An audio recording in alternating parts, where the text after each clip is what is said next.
Yung buhay OFW kasi hindi madali. Siguro para sa sa ibang tao, madali lang yung mag-abroad. Madali lang yung malayo ka sa pamilya mo. Pero you know what? Ang napakasakit doon is malayo ka sa pamilya mo, di ba? Yung buhay OFW, meron yung mga 7 signs na malalaman mo talaga na you love your own.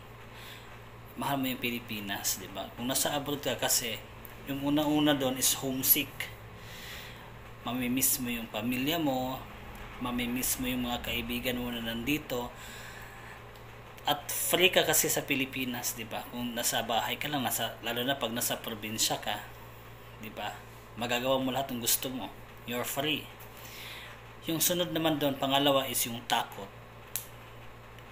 Matatakot, may takot ka doon pagdating doon sa lugar na pupuntahan mo, kung saan ka magtatrabaho abroad. Hindi mo kasi alam yung kultura nila. May narinig ka na ganyan, may narinig ka na ganito, may nangyayari na ganyan, may nangyayari na ganito. Pero pinilit mo yung sarili mo na mag-abroad. Pinili mo na lumayo sa pamilya mo sa Pilipinas para mag-abroad. Tapos pagdating mo doon, nandun na yung takot. Pero wag mong kalimutan pa rin magdasal, guys. Kasi yung pagdadasal is nakakatulong yun para gagaan yung pakiramdam mo, gagaan yung feeling mo, gagaan yung yung self fear mo, yung takot mo, gagaan yun. Minsan mawala na yun pag nagdarasal po kayo. Pangatlo doon is yung magkakasakit ka na malayo sa pamilya mo, walang mag-aaruga sa'yo, talagang ikaw lang talaga, sulong-sulo mo yung nilalagnat ka, sumakit yung likod mo. Sa Pilipinas, pwede kang magpahilot, di ba? May massage naman. Pwede kang tatawag sa mga kapatid mo, yung mama mo, yung papa mo, maglalambing ka kasi sakit ng likod mo, magpahilot ka, nilalagnat ka, may mag-aasikaso sa iyo, may maghahanda ng pagkain para sa iyo. Pero pag nasa abroad ka, guys, you do it yourself. Yan, do it yourself, yung DIY na usong-uso ngayon sa mga pa-hashtag dyan, di ba? So, kung magkasakit ka dyan sa abroad, ikaw lang talaga. Maliban na lang siguro kung sa isang bahay na pinasukan nyo bilang katulong, maraming mga Pilipina dyan, so tutulong sila. Pero may iba kasi na parang parang hinahayaan ka na nila. Kaya ngayon yung DIY, you do it yourself.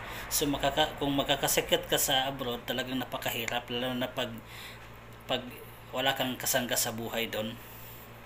Tapos yung pang-apat is dami mong iisipin. Ang dami mong iisipin kasi kunyari tatawag yung anak mo kasi may tuition fee na babayaran, tatawag yung magulang mo kasi bibili ng mga gamot. Tapos meron pa kayong pinoproblema dun sa pagpapatayo ng bahay niyo, pag-renovate man lang or ang dami mong iniisip, ang dami mong iisipin. Nasa Pilipinas ka pa lang, nasa eroplano ka pa lang, paalis pa lang ng NAIA or sa international airport sa Pilipinas, ang dami mo nang iniisip. Bit mo na yung mga plano mo sa buhay pagdating doon sa abroad. Yun po yung ililista mo dyan. Unang sahod, ganyan. Pangalawang sahod, ganito. So, yun, ang dami mong iisipin. May problema ka ng dala-dala, maliban sa maleta, may dala-dala ka ng problema. Pag-alis mo pa lang sa Pilipinas. Tapos yung panglima is yung pagkasahin ang kakarampot na sahod. Kunyari yung sahod mo is below 30,000. Syempre ganon.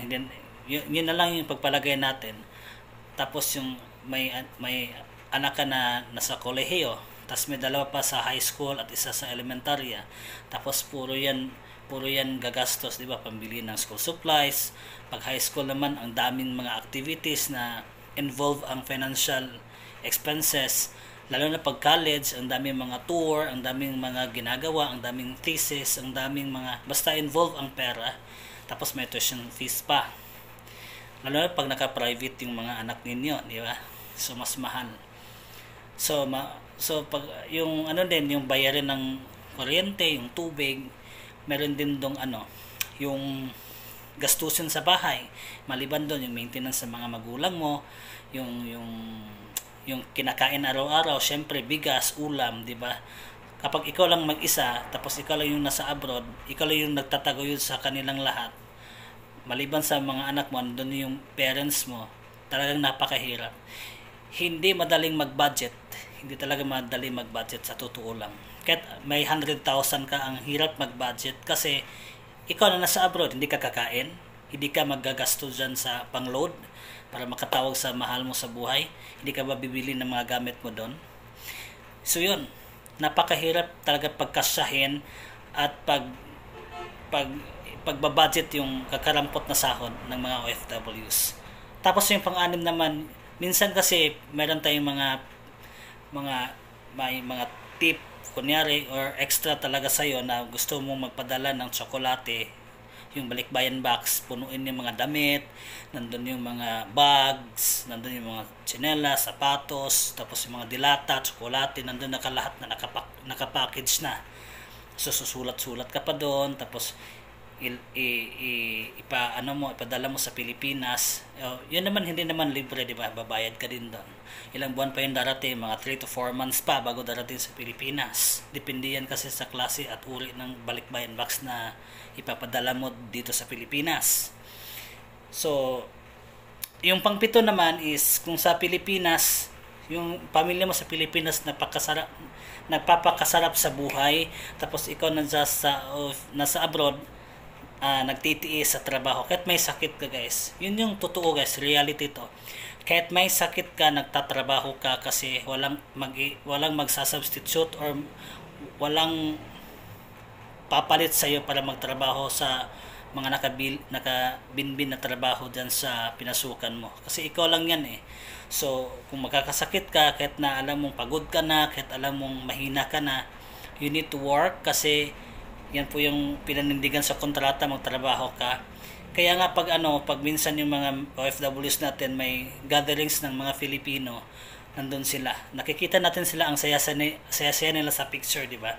Hindi nila kasi pinapakita sa pamilya nila na nahihirapan sila, nakakasakit sila, o nawawalan na sila ng gana magtrabaho kasi manghihina din yung mga nasa Pilipinas. So yung makikita niya sa pictures, photos, or naka-post sa social media, doon lang yon, sa labas lang talaga yun makikita, but deep inside their hearts hindi talaga sila masaya kasi yun nga, marami silang iniisip kasi isang araw lang yung off. Minsan nga wala silang day off kasi yung magde-day off yung mga amo nila. So yun po yung napakahirap ng buhay OFW, pero napaka-proud po natin sa kanila, diba? We are so proud to the overseas Filipino workers na nagtatrabaho dyan sa iba't ibang panig ng bansa sa mundo, kasi sila yung nagsusupply din ng income sa Pilipinas. Sila yung may pinakamaraming ambag dito sa Pilipinas, kaya so proud sa mga OFWs. Kaya yung mga pamilya dito sa Pilipinas na may mga mahal sa buhay na nagtatrabaho abroad, yung mga OFW kung tawagan natin, you should be proud. Dapat ipagdasal nyo lagi na maganda yung buhay nila doon, yung pakikisama sa mga ibang Pilipino, ibang lahi, yung mga amo nila, at sana gabayan sila ng Panginoon at wag mawalan ng pag-asa, magdasal lang talaga, kasi yung maibubunga doon is yung nila, yung pagiging matatag nila doon sa ibang bansa. So kailangan din dito sa Pilipinas yung mga naiwan, be brave, yung be consistent na tawagan sila, mag-message kayo, kasi yun lang yung tanging paraan, lalo na pag video call, yun lang yung tanging paraan para magkakita kayo at magkakausap kahit doon sa video call na yan. Kasi importante nila yung marinig yung boses niyo, marinig yung makita yung mga mukha niyo, yung kalagayan niyo dyan sa Pilipinas, and of course vice versa. Kung gusto niyo rin makita yung kalagayan ng mga pamilya niyo OFWs abroad. So yun lang muna, guys, yung buhay OFW natin. Sana marami kayong napulot na aral, at huwag kalimutan i-share po yung video natin para marami pong makakita ng OFW na hindi sila nag-iisa. Hindi natin sila hahayaan lang na nandyan. Let us pray for them na magiging okay yung buhay nila as OFW. This is J. Paul Tanasas, aka Simpleng Guwapo. Maraming salamat and keep sharing this video, guys. Thank you and God bless you. Bye-bye.